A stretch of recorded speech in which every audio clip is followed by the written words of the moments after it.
Hello guys, and here is my ES9 powered 407 Coupe, and I'm here today to show you a video on the ES9 V6, but obviously it happens to be in the 407 Coupe, and that is the cooler, or the oil cooler housing gasket failure. So my engine is on 130,000 miles, and this is going to be a video exactly showing you how to do it. Now, you don't need to take the coolant out, you don't need to change oil, although I definitely recommend you change your oil when you do this. I haven't, it will be explained why in the video, but I recommend getting yourself some oil and doing an oil change while you're at it. But coolant can stay as it is. A lot of people have seen this video, or well, there's actually not a video at all of this, but a lot of people come to do this repair on a car and they think they have to get rid of the coolant and the oil. Realistically, just change oil, or if you're like me in my circumstance, don't even change the oil, which was a bit debatable, but I did it. So yeah, the ES9, reliable engine, but very leaky. And I'm going to show you exactly where the leak is on this car now. So here is my rather leaky ES9 V6. This is the 210 horsepower version, which had the development from Porsche to make it that little bit faster than the earlier engine. Now, these are a very reliable lamp, but the issue with them is they do have issues with leaking. And that really is one of the only main problems it has, and also has issues with sensors due to poor fuel. So they're a very reliable lamp, but they are quite leaky. Now, the leak you're going to see today, you can't actually see because it is literally down what would be the side or the front of the engine for us, right down below the manifold branch, your oil filter housing. So that's sat right down below here, and I'll show you just in a moment where that is. And how you'll know that's leaking is obviously if you look underneath the car, you will see again in the video that the front part of the sump soaking wet. Also down underneath on the coolant pipes that come off of it, they'll be wet, and obviously it will drip onto the floor. Now, this car has been leaking since I've had it. Now, just to obviously tell you about this leak you'll have, the leak I've had on this car has been on there for about 6 weeks, and the oil level hasn't dropped. Now, obviously I am losing oil, but it's not anything that's catastrophically going to mean you can't drive your car, because the leak isn't too severe. And that is really the video. I thought I'd make one because it's quite a simple job, but no one really does many videos on the ES9, or at least in the 407. So what you need, guys, is the following things. I would recommend you buy 5 litres of oil, the correct oil for the car, and add 475 litres of oil into the car when you have done this job. So like I'm saying, you're not going to see it now, but I'm saying I recommend it to drop your oil and get it out of the engine and switch it over. The only other thing you need is literally 2 of the MANN 7053 filters. Now, you can go for an alternative brand. You can go to your local auto part maker, etc., manufacturer, and choose your own filter. But I can tell you now, the MANN 7053, although fairly hard to buy nowadays, is a direct fit and is made for this engine. And some of the filters in these engines won't be correct because they have to have the return valve built into them. So I'd recommend just going for the MANN 7053. It isn't the cheapest out there, but it is a direct fit and manufactured specification filter as well. So guys, I'm going to shut the bonnet and I'm going to leave you to join me under the car, and we're going to show you how to do this very simple process. So guys, here we are underneath.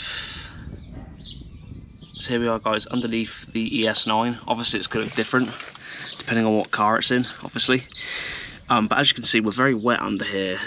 Classic ES9 engine. Now, I think we have 2 issues. The more obvious is the oil cooler seal, which sits behind the oil filter housing here, which is what we're doing today. And I think more to deal with fairly soon, not right now, but soon as well, will be the sump looks wet. Well, basically just down the front lip, actually, although it could be coming from above as well, it could be coming from this.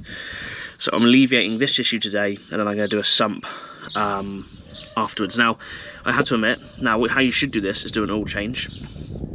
I'm playing the game the other way around because I don't really fancy doing an oil change twice, but I might have to.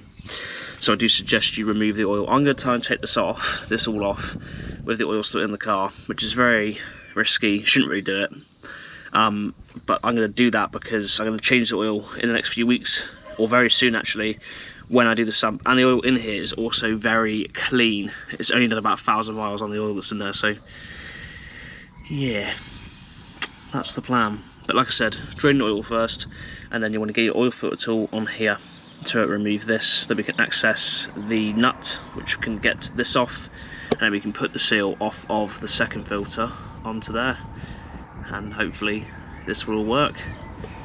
I'm hoping massively, because we are losing quite a bit, and you can't get the seals for this anymore, or at least without waiting for a large amount of time. So hopefully this will be a permanent fix, fingers crossed.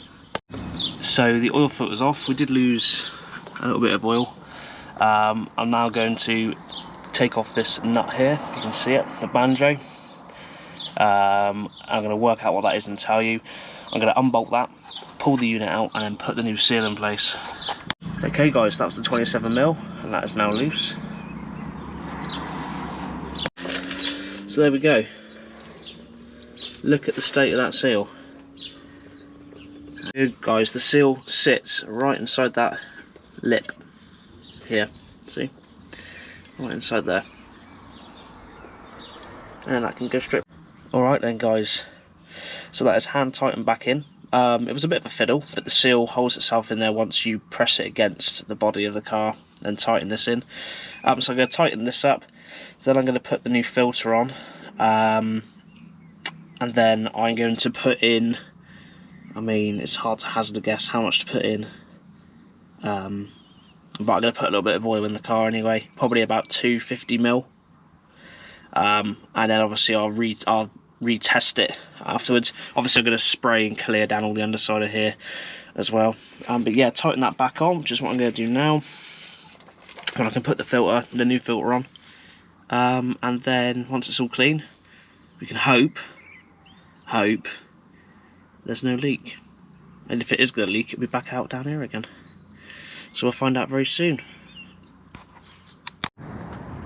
So here we are guys, only a few days later, and I can tell you that the seal replacement on the oil cooler and filter housing gasket has completely worked and has stopped the leak. So it was well worth the, I think it was about 13ish, 14ish pounds I spent to completely fix it. Obviously I didn't change oil, it's only because, as you know, with the circumstances, it had been done not very long ago, and didn't need changing. But like I said, I'd recommend for the clean process to do it like that. But guys, here we are, and I can now recommend, if you look underneath here, I'll try my best with my camera, you should be able to see that there is no longer any leakiness on the sump or the filter housing. So that was a job well done, and now it's looking so much better underneath.